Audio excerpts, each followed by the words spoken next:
Apparently you can play in people's faces for a living and earn thousands of dollars. Just start making wedding dresses. Here we have Kate, founder and alleged designer of Undone by Kate. As everyone pretty much knows by now, Kate and her business really live up to its name. Undone by Kate is a small business that makes custom bridal, evening wear, and special occasion pieces. Undone by Kate is based out of New York, and I'm not really sure what to refer to the business as. Maybe a boutique? Listen, I know I was just defending small businesses in the last video. Please, I stand on everything I said. Don't lie on and steal from small businesses. Same applies to small business owners. Don't lie to and steal from your customers and clients. Me, Donnie, am not gonna lie to you. I don't know anything about design or high fashion, and definitely nothing about wedding dresses. I do know how to sew, and I do have eyes, and I know when something doesn't look right. And a lot of Kate's dresses don't look right to me. And when I say something doesn't look right, I mean that to say it looks ill-fitting for the person that's wearing it. Undone by Kate does have pieces that look questionable, but fashion is subjective. So what do I know? Actually, I know stuff. I know that if I'm paying thousands of dollars for a wedding dress, any dress actually, it better not look like this. I also know that you haven't had any water today. Where is it? We got a lot to go over today, so let's make this quick. If you don't have your water, go get it. Go get the water. Family sip. Cheers. Unfortunately, influencer and Substacker, I don't know what you call people who post on Substack, bloggers? I don't know, but influencer and Substack user Alexander, Alex for short, who has taken on the task of planning her own wedding, found out about Kate's Temu-like tendencies a little too late. Now that the experience is pretty much behind me, I want to talk about my wedding dress from hell. I'm going to try to get through this without getting like too angry and freaking out.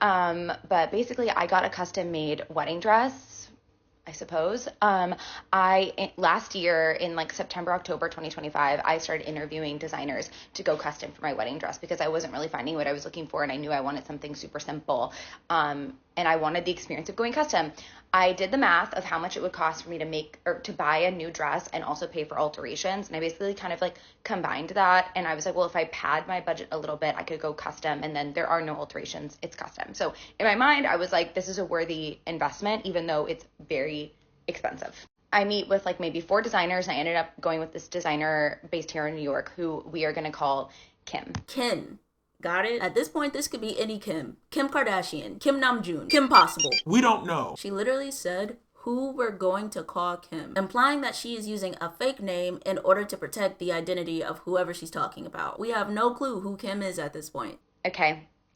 And she really understood my vision. She like really got me right away. The first thing that we did was a Zoom call, which cost me $120, where I showed her my inspo and she drew me a sketch. So this was like the inspo that I provided her. This is cute. Very cute. Simple. Elegant. Like, how can you mess this up? But I'm also not a designer. Maybe it's not that simple. I feel like it's simple, like very pretty, but still very simple. I feel like you could easily buy this in a bridal shop, like in David's Bridal? No? I don't know. I've never gone wedding dress shopping before. I am going to my first adult wedding this year though, so We do not care. I don't know why I said that, like that counts for anything.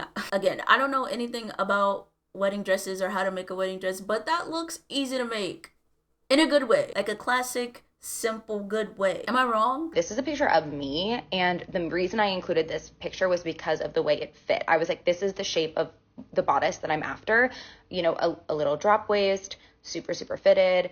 And then these ones I included as like general inspo of like kind of like a romantic shape. This is the sketch that she made me. In theory, like it has everything that I asked for. I remember thinking that like there could be more volume in the skirt at the top, but there was a little bit of pushback from her, and my mom was there. They were both kind of like, let's start here. I think neither of them, maybe they didn't like my vision. I don't know, but this was the sketch. The next step was to go in for my prototype fitting, and this was in November 2025. And the prototype is essentially a rough draft of the dress, and this is what mine looked like. Okay, that looks nice. Like for the beginning of the dress, it looks like we're on track here. What's the lacy thing on the shoulder though? Is that like some zhuzh? Are we zhuzhing? I was happy with this. It fits me like a glove. I definitely had some edits. As you can see, there's like black Sharpie drawn on the bodice. On the what? See, I don't know what I'm talking about. Actually, my opinion is irrelevant here. That's because the princess seams, which are the seams that go like straight down the front right here, were really wide and straight, and I wanted them to be closer together and curved to give me a bit more of a shape. Also, this is like not a drop waist. Well, then what the is a drop waist? Drop waist. Oh, I see. Yep. Not a drop waist. Got it. And I wanted it to be dropped a bit. But other than that, like this fit me so well. This was the back. You can see there's like a blue line where it was giving me like crazy back fat. And I was like, let's lower that a little bit to get rid of that. And we were playing with like some lace, some bows. So that was in November. I don't go back until March, and you're not ready to see this. Okay, this is the first time I see my dress in the fabric, meaning that was a prototype. This is it made in the fabric. This is what I see when I walk in. What is that? This is a completely different dress. And it doesn't even fit her. Like, she already had the initial fitting. Shouldn't they have her measurements? I don't know how any of this works, but I just feel like they should have her measurements and it should already be part of the garment. No? Literally diabolical. The waist is like, it doesn't fit me at all. Like, this doesn't fit me at all. I'm floating in this dress. It's asymmetrical. One of the boobs.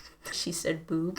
Boobs is higher than the other. The princess seams have not been adjusted. They're wide. They're a weird shape. There's a weird like bunching happening right down the center of the dress. I'm clipped in. I was not clipped into the prototype. I'm clipped in the front. I'm also clipped in the back. I'll show you. The skirt is like deflated, and like this seam across the waist looks so bunchy and weird. This is the back of the dress. I'm completely clipped into it. Like I was not clipped into the prototype. So I don't know what happened here. But I left this appointment freaking out. After that appointment, I sent my first kind of like firm email where it's just kind of like, I'm a little concerned. I'm not seeing a ton of progress. The notes that I gave in November aren't in the dress. Again, princess seams are not adjusted. It has not been a dropped waist. And like, where did the volume go in the skirt? I was like, what's happening here? And they respond, Kim responds, really nice. Don't worry. Don't worry. We're past worried. We're concerned. It takes a little bit of imagination. We're not there yet. Da, da, da. And then I say, can we move my next fitting up? Because there's only supposed to be 3 fittings between the sketch and picking up the dress. And this is fitting number 2. So I'm like, well, I'm going to need more than 3 because there's a lot left to do. So we move my fitting up from March to, that one's at March. The next one's at May, which is this one. So I go in May and my dress looks like this. Dress number 3. This doesn't look awful. It just doesn't look like what she asked for. The top is a weird shape and fits her weirdly. It's giving upscale nightgown. This is a third dress. They don't even resemble each other. This is completely different. Still does not fit me. It does not fit me at all. And in this appointment, when I was there, I said, you can take this in a little bit. Like the waist could be tighter. Look how much bunching there is. Like it's not fitted against my body. And they literally told me no. Told you no? But it's custom. What? They were like, no. Like, no, we can't really bring it in anymore. And I'm like, but you can. Period, queen. Because it doesn't fit. Whatever. They also added cups to the boobs that are giving me like fish eyes. The waist, like the shape of that seam, we've completely lost it. And it's just kind of like sagging there. Let me zoom in. Okay, so maybe you can kind of see what I mean. But like this seam right here, it has like this weird bunching and it's still not a drop waist. Ooh, I can confirm. Not a drop waist. It's just like this weird seam, like barely holding it together. The cups are crazy. You can completely see them through the dress. And still, look at how wide and straight the princess seams are. Princess seam. I was gonna ignore it and pretend I knew what she was talking about, but she kept saying it. So I want to know what she means. Oh, okay. So the lines that are going over. Okay. Like they have not been adjusted. The waist has not been dropped. The princess seams have not been adjusted. So at this point, I'm freaking out. This is May. My wedding is in August. Okay. I'm like, the dress is not gonna get done by these people because the notes that I gave them in November that I've now reiterated and I've like raised the flags, they're like still not taking place. And again, this has been an expensive experience. Like this is not like a cheap dress. Like I've invested thousands of dollars into this dress. At this point, I've made 3 of my 4 payments. Okay. There's only 4 payments. I've made 3 of them. They have all my money. Okay. I'm so concerned and unhappy about the dress that I actually reach out to Kim and I say, I would like to move up. I would like to add another fitting and I'm still not seeing these things, and I need you to execute these things, or I need you to tell me that you can't so that I can go elsewhere. Kim responds, she's like, don't worry, it's all going to be fine. Let's add another fitting and we can have an honest conversation about the progress, like if you're not happy. I go, thank you. Then I start researching a little bit, and it dawns on me that if I need to buy another dress, I have to do it like that day because I only have so many weeks until my wedding, and, you know, shipping, all of these things. Like, I was kind of like, I have to make a game time decision. So I call my inner circle, and everyone is in agreement that this dress will not get where I want it to get in the next like 6 weeks until my wedding. So, or however many weeks. So I email Kim and I say, thank you so much for all of your hard work. I've really appreciated you and your team being so dedicated to my dress, but I think I need to end our relationship here because I'm not seeing the progress I need to see, and this close to my wedding, like I can't, like I only have so many options, but like thank you for all your hard work from here. Can we please arrange a partial refund? That's a pretty valid and kind email. Like, how can you not respond reasonably to that? And I think a partial refund is fair because work was done, but not the work that the customer wanted, and also not in a timely manner. I wasn't sure what she would say to that. You know what I mean? Part of me was like, she's going to say no. Like, she's like, of course she's going to like keep the money and run. We have no contract. But the other part of me was kind of like, well, if she cares about like her reputation and she knows that I'm leaving like unhappy, like I'm asking for a partial refund, not a full refund. And I'm also not asking for a finished dress because the dress is unfinished and I'm telling her that they can stop working on it. So I thought that a partial refund would be fair. She responds to me and she just says no. She's like, no, the dress, you need to come in for another fitting and your payment's due. Kim. Love the dedication. Let's not make this any harder than it needs to be, okay? Give the woman her money back, and we can all keep pretending that you know what you're doing. That's like literally what she says. So I get some advice from different people, and I basically was like, okay, if you are like refusing to end this partnership with me, which by the way, why not? Like, why do you want to work with me if I don't want to work with you? Like, it doesn't make any sense. No integrity, no artistic integrity, no like business integrity of like her reputation. No, she's not interested in making me happy, nothing. So I was kind of like, okay, well, like here's all of the things that I need to see in my fitting. And if these things are not present, our agreement is null, but I'll come in. So I went in. Okay, these photos are from June. Reminder, wedding is the 1st of August. This is June. Dress number 4. Like, what is this? What's going on with the top layer there? And it's still not a drop waist. What's going on? This dress looks completely different from the other dresses, okay? I'm gonna zoom in. Okay, I am still completely pinned into this dress. Do you see all of those pins? Yeah, it doesn't fit me. The nipples are in 2 different places. The boobs are like this. She did fix the princess seams, but they're wide on the boob. And then they go in, which is so weird. The top of the dress is so high up. It's like cutting into my arms, which the last one was not doing. And the waist, although it fits me better, like at least it's more fitted. Look at all the wrinkling and bunching. Again, still pinned in, all the wrinkling and bunching. This has not been dropped. This has been in the same place the whole entire time. This is what the back of it looks like. Again, we are like a month and some change out from my wedding, and I'm covered in pen and I'm clipped into this dress, including the pins in the front. I'm completely clipped into this dress. Weeks away. I also just want to say that everyone I know who works in fashion, I've shown them this dress and they are all mortified. Like when I tell you I got 2nd, 3rd, 4th opinion. So yeah, it's not gonna happen. I like can tell it's not gonna happen. I'm gonna have to do a part 2 because she does like demand that I pay at the end of this appointment. Okay, wedding dress from hell, part 2. So at the end of this appointment, she pulls me into this room, and Kim pulls me into this room that I've never been in before. And I said to her, like, oh, is this new? Because I'd never seen it before. And she was like, no. It's like, okay. She sits down behind this desk with this comically big, like, Mac screen. It's massive. She's like peeking over it like this to make eye contact with me. And she goes, it's just a matter of your payment. Keep in mind, this dress was only supposed to be covered in 4 payments. I've made 3 of them.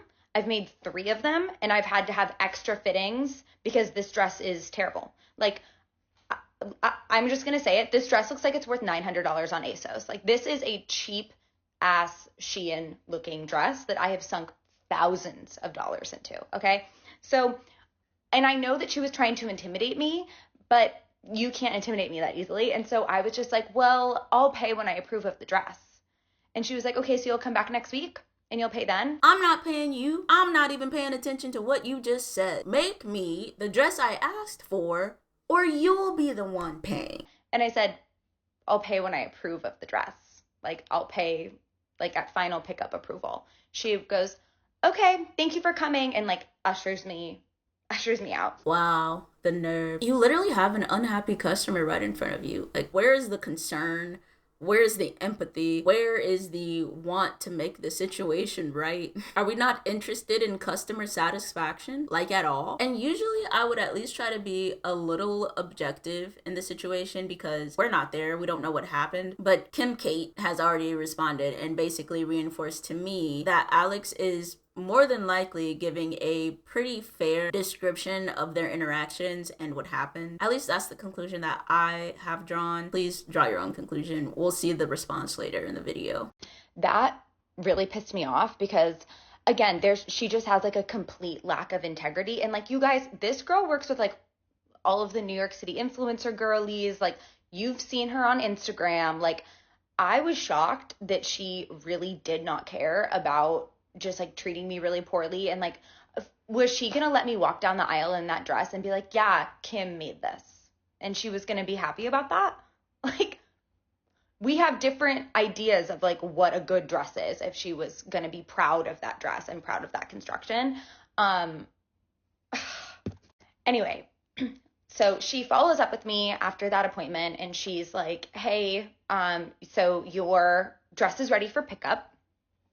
Like 4 days later, she's like, your dress is ready for pickup and you have a payment due. And I go, okay, well, I have some questions. I was like, why is it that my dress is suddenly ready for pickup when things I've been asking for since November, they hadn't taken place in March, they hadn't taken place in May, they hadn't taken place in June, and now you're telling me that between the beginning of June and the end of June, suddenly my dress is ready for pickup. Like, what changed in that time? And doesn't she need a final fitting too? Like, before picking the dress up?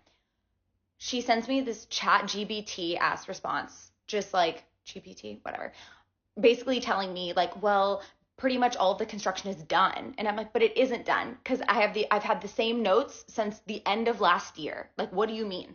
It's not done. So I repeat myself. I go, sorry, let me clarify. Like, I'm interested in understanding what's changed because I trusted you for all of these months and I even ended our relationship and you pushed back the whole time. And now all of a sudden you're telling me that the dress is ready for pickup. What changed? She copy and pastes her last email and sends it to me again. No way. Like, actually no way. No chance that she did that. Does she want to fight? Because it seems like she wants to fight. I think she wants to fight. Who does that? She just sends me the same thing.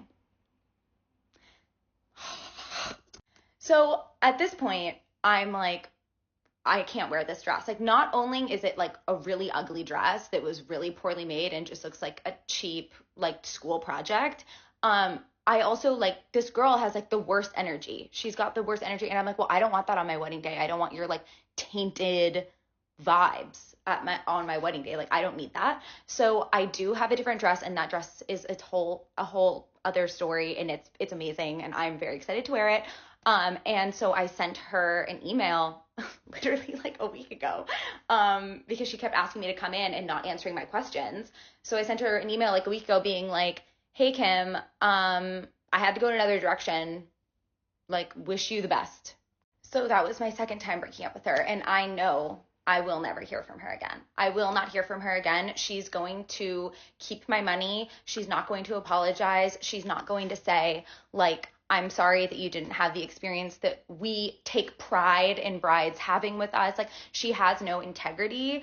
And I mean, I'm not going to like say her name on here, her name. I like blurred the background in all of those photos. Like, I'm not trying to blow her up, but best believe I am telling everyone I know in the industry, like all of my friends who work in fashion, all of my friends who work in fashion PR, all of my friends who work in media, the only thing you can do in New York City is like word of mouth. And like, I am not being shy about this experience because I literally feel like she scammed me. I feel like she never made my account a priority. And in addition to being incredibly rude to me, she never put the proper amount of time and effort into a garment that I paid for. And so I know she's going to keep my money. She must really need it. Okay. And I know I'll never hear from her again. And it's like, it's just crazy.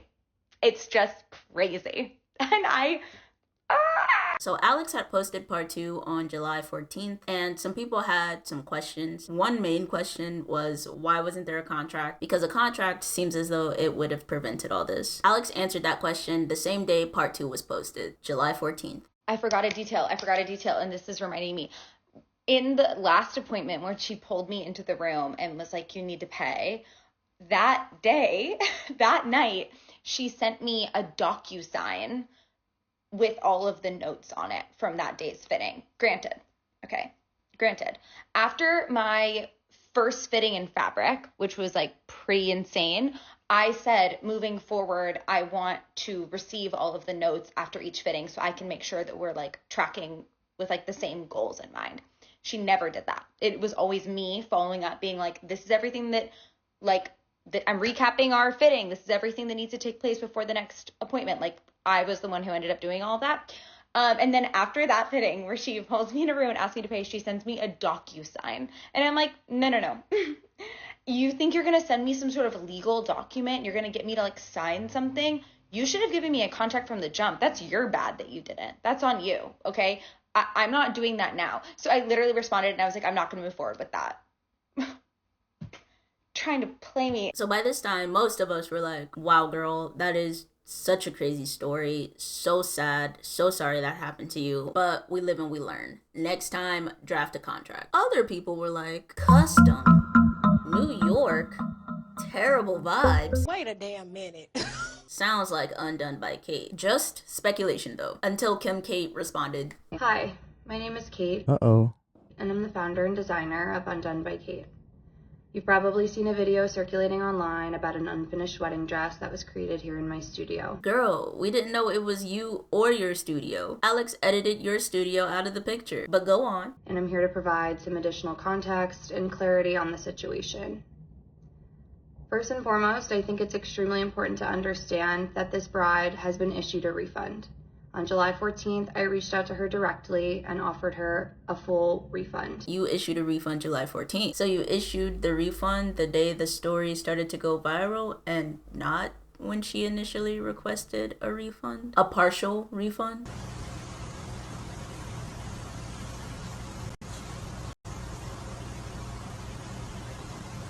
I sent her this email and she graciously accepted and said, thank you for the resolution.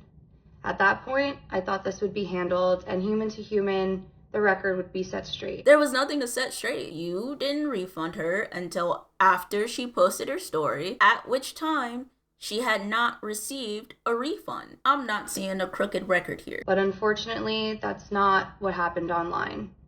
And any comment proving that she was refunded was quickly deleted, further fueling the fire of this narrative that's currently online. When you say narrative, are you referring to the fact that she told us exactly what happened? It's also very important to note what goes into the custom dressmaking process.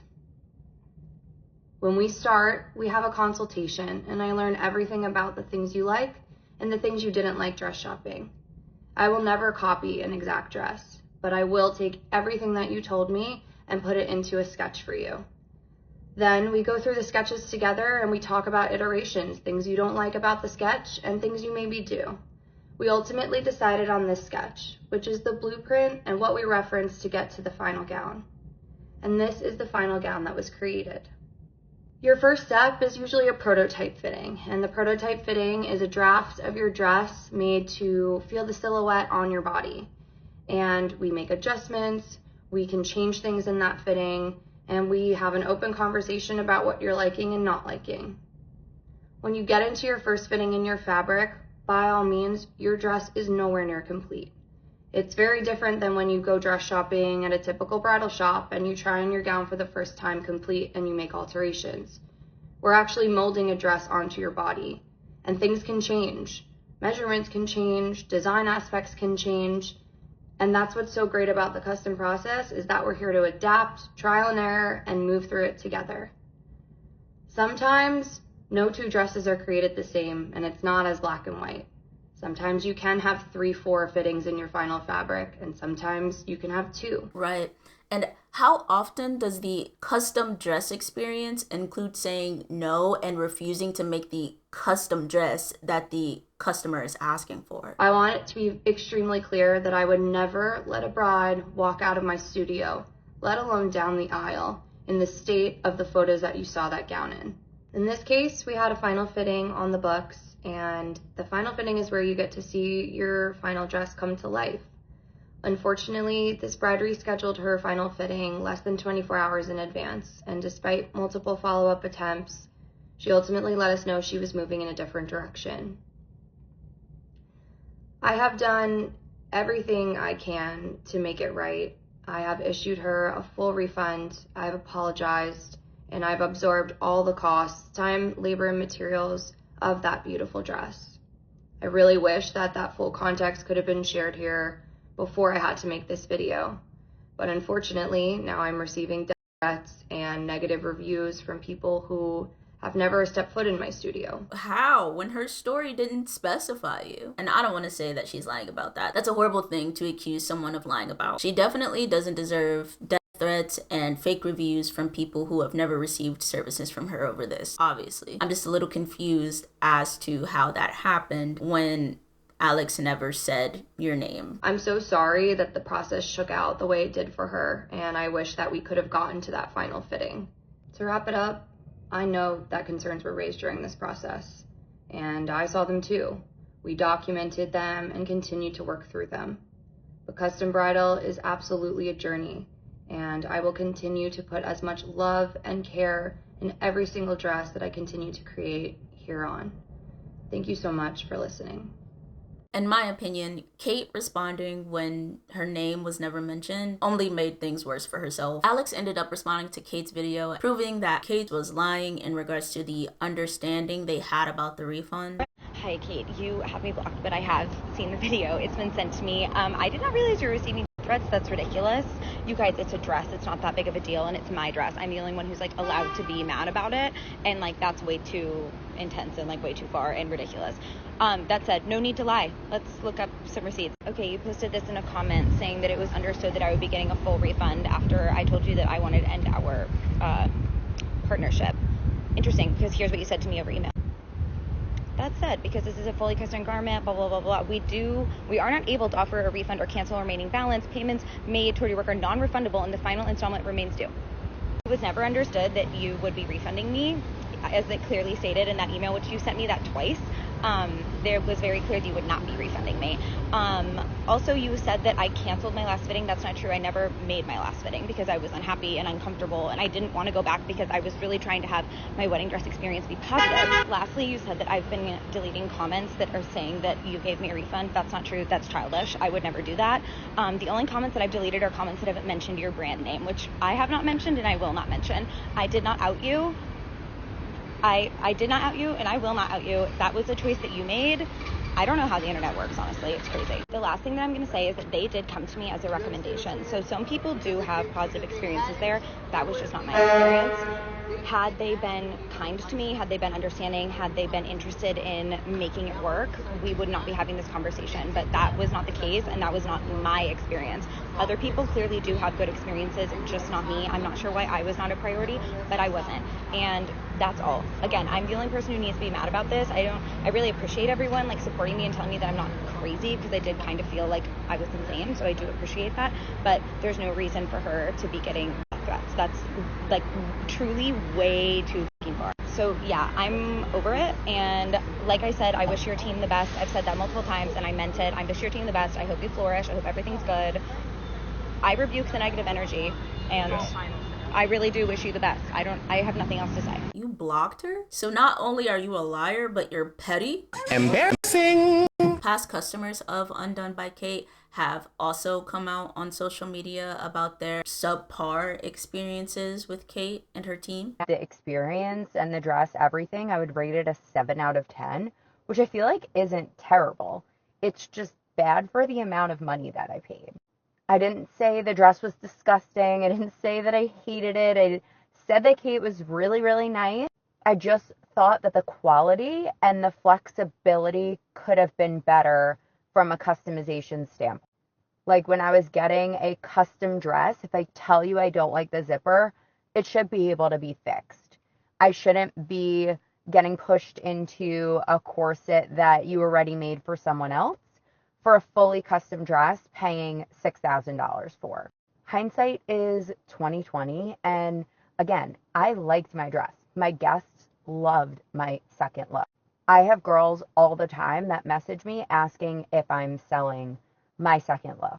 However, looking at it with a finer tooth comb, there were things that I was not thrilled about at the time, which was the uneven eyelashes of lace, the zipper in the back, appointments saying this is what we're working on, X, Y, and Z, and I'm going to come back next time and it will be done, and they weren't done. Suddenly, everyone's eyes are on Undone by Kate and not in the, oh yay, people are recognizing my business for my artistry and my talent way. More like in the jig is up, people are looking too close kind of way. You can't go to Undone by Kate's Instagram and tell me that you think that these dresses look well made. I'm sorry. This is just a personal opinion. No hate to this person. No hate to anybody who's bought from her. No hate to anybody who likes these dresses.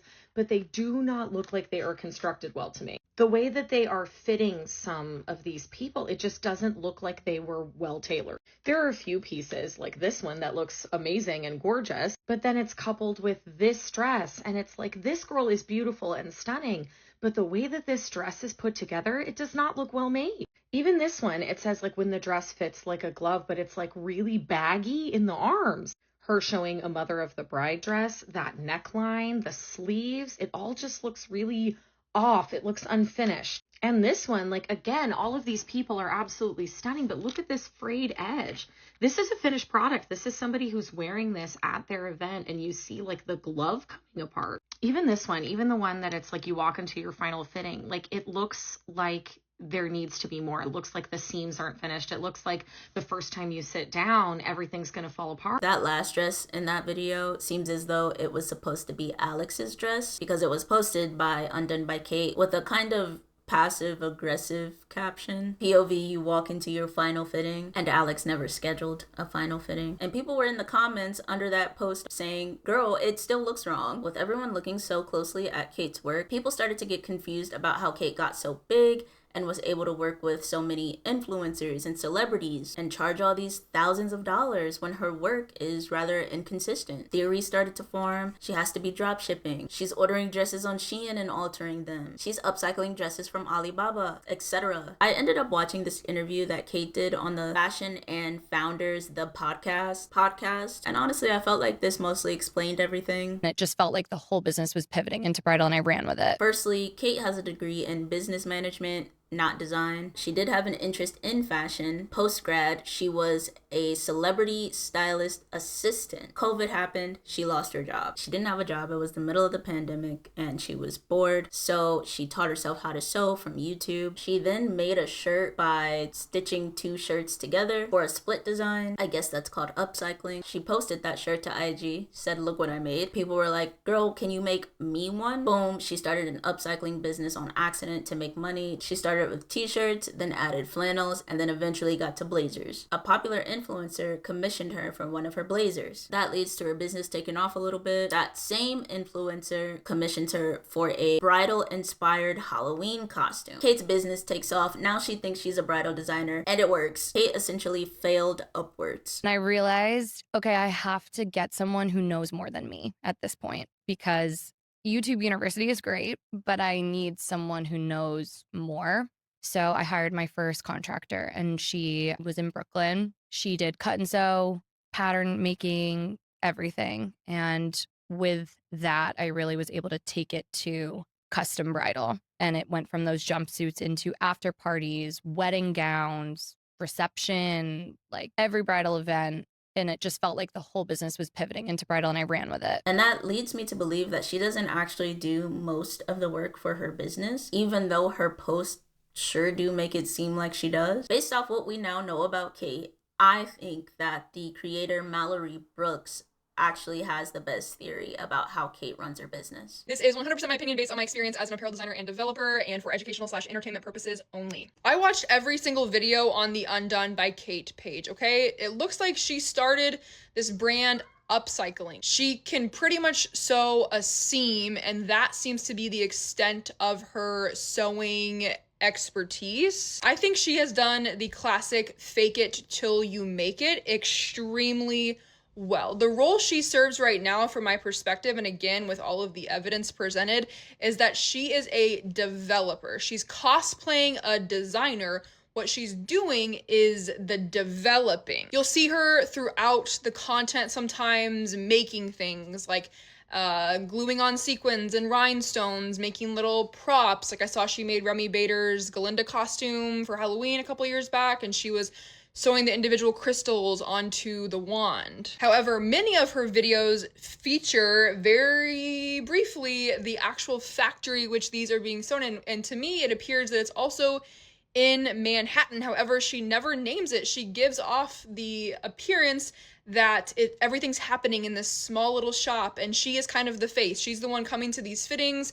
She is the brand, and she will be there pinning the garment, kind of pin tucking for little fittings. And to be honest, anybody can do that. I think she's doing all of that, and then she's bringing it back to the factory, relaying that information and the notes from the fittings, and then she has all of these seamstresses actually doing the work. Again, nowhere does she credit them, name them, any of that. I went to school with a lot of women just like her who have the vision. I think she has great vision. I think she has great taste.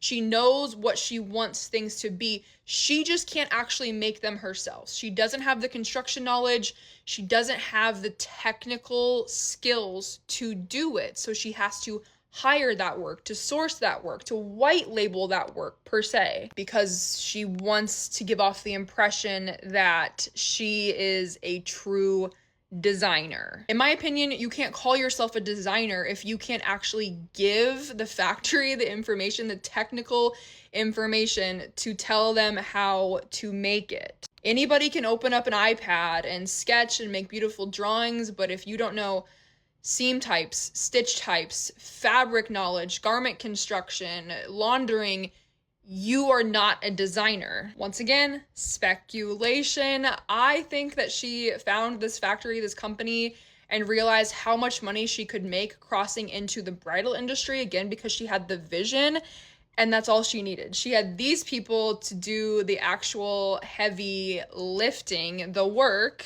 because she can't. If you scroll back to her early construction stuff or videos where you can see she is actually sewing, the quality is extremely poor. You don't go from having a men's polo, adding elastic at the bands, making a little two-piece set, to couture bridal custom gowns. You just don't. I would consider this another video where you can see she's cosplaying designer. She's tucking it, she's playing with it, she's looking like she's doing something.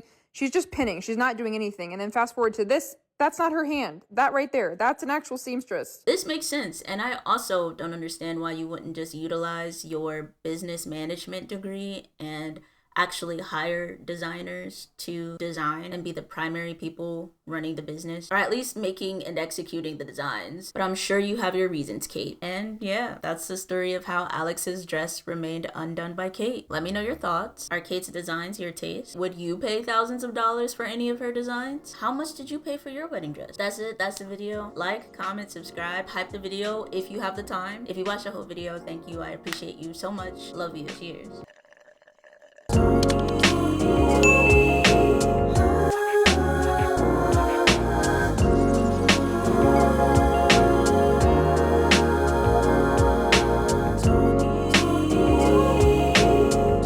So I have this beautiful custom piece here. Unfortunately, the event that I made this for was canceled, so I do have to list this. You can find it on my website, Desecrated by Donnie. Beautiful piece here.